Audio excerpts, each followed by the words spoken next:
എന്റെ ജോലി എന്താണെന്ന് അറിയാവുന്നവര് എപ്പോഴും ചോദിക്കുന്ന ഒരു ചോദ്യമാണ് കേട്ടോ, അപ്പൂസിന്റെ ജോലി എന്താണെന്നുള്ളത്. അപ്പൂസ് നാട്ടില് പ്രൈവറ്റ് ആയിട്ട് BSNL ഈ വൈഫൈ കണക്ഷൻ ഒക്കെ കൊടുക്കത്തില്ലേ, ആ ജോലിയാണ് കേട്ടോ ചെയ്യുന്നത്. നമ്മൾ തമ്മിൽ +2 തുടങ്ങിയ റിലേഷൻഷിപ്പ് ആണ് കേട്ടോ. അപ്പൂസിന് പ്രൈവറ്റ് ജോലി ആയതുകൊണ്ട് തന്നെ എനിക്ക് നാട്ടിലേക്ക് ട്രാൻസ്ഫർ കിട്ടാൻ പാടാണ്. ചെന്നൈയിൽ വന്ന് ഇതിനു മുമ്പും അപ്പൂസ് എന്റെ കൂട്ടത്തിൽ നിന്നിട്ടുണ്ടായിരുന്നെങ്കിലും ഇവിടുത്തെ ക്ലൈമറ്റ് ആയിട്ട് അപ്പൂസ് ഒട്ടും പൊരുത്തപ്പെടുന്നില്ലായിരുന്നേ. ഹോം സിക്നെസ് ഇത്തിരി കൂടുതലുള്ള ടൈപ്പാണ് കേട്ടോ. അമ്മേനെ കാണണമെന്നും പറഞ്ഞ് കരഞ്ഞിട്ടുള്ള ടൈം ഉണ്ടായിട്ട് എന്റെ പല ചോദ്യങ്ങൾക്ക് മുമ്പിലും അപ്പൂസ് ഉത്തരം മുട്ടി പോയപ്പോഴേക്കും ഇവിടെ നിൽക്കേണ്ട സ്ഥിതി ആയിട്ടുണ്ടായിരുന്നു. ലാംഗ്വേജ് പ്രോബ്ലം ഉള്ളത് കൊണ്ടും +2 ക്വാളിഫിക്കേഷൻ മാത്രം ഉള്ളത് കൊണ്ടും ഒരു ജോലി സെറ്റാക്കുക എന്നത് നല്ല ബുദ്ധിമുട്ടുള്ളൊരു കാര്യമായിരുന്നേ. അതുകൊണ്ട് തന്നെ അപ്പൂസ് ഇവിടെ നിന്ന് 6 മാസവും ജോലിക്കൊന്നും പോയിട്ടുണ്ടായിരുന്നില്ല. പിന്നെ നമുക്ക് മാമാട്ടിയൊക്കെ ആയി നാട്ടിൽ പോയിട്ട് നമ്മൾ തിരിച്ചു വന്നപ്പോഴേക്കും അപ്പൂസ് കൂടെ ഉണ്ടായിരുന്നില്ലേ. പക്ഷേ എങ്കിൽ ജീവിതം മുഴുവനും അവിടെ ഇവിടെയും നിന്ന് തീർക്കണമെന്ന് ഓർക്കുമ്പോഴേക്കും നല്ല സങ്കടം ഉണ്ടായിരുന്നു.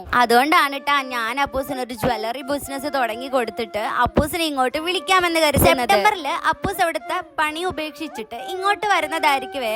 കഥ കേട്ട് മുഷിയണ്ട കേട്ടോ. നിങ്ങൾക്ക് വേണ്ടിയിട്ടുള്ള ഒരു ഗിഫ്റ്റ് ആണ് കേട്ടോ ഈ വീഡിയോയിൽ പറയാൻ പോകുന്നത്. ഇതാണ് ഗിവ് അവേ ഗിഫ്റ്റ്. മാമാട്ടിയുടെ പേജ് ഫോളോ ചെയ്യുക. നിങ്ങളുടെ 2 ഫ്രണ്ട്സിന് ഇതിന് കമന്റ് ബോക്സിൽ മെൻഷൻ ചെയ്യുക. ഇത്ര മാത്രം ചെയ്താൽ മതിയേ.